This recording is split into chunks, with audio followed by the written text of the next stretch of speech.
L'indicateur 32 du Calliope.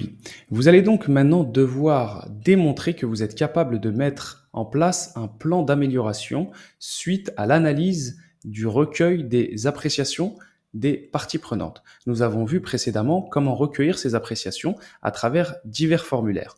Une fois que ces formulaires auront été remplis, vous aurez donc la responsabilité d'analyser ces formulaires. Et en fonction de ce que vous allez recueillir comme information, que ce soit des réclamations, des dysfonctionnements ou des aléas, vous allez devoir déterminer si celles-ci doivent donner lieu à un plan d'amélioration, c'est-à-dire une action corrective ou préventive de manière à ce que ce genre d'événement ne se reproduise pas.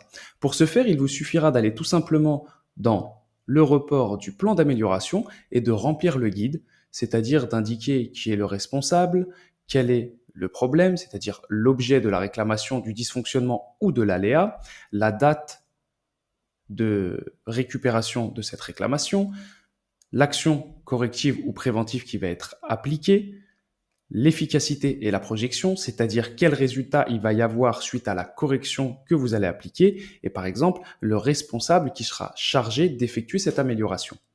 En remplissant ce plan d'amélioration suite à l'analyse des différents questionnaires de satisfaction pour les parties prenantes, vous serez donc en totale conformité avec l'indicateur 32 du Calliope, qui est le dernier indicateur du référentiel national qualité.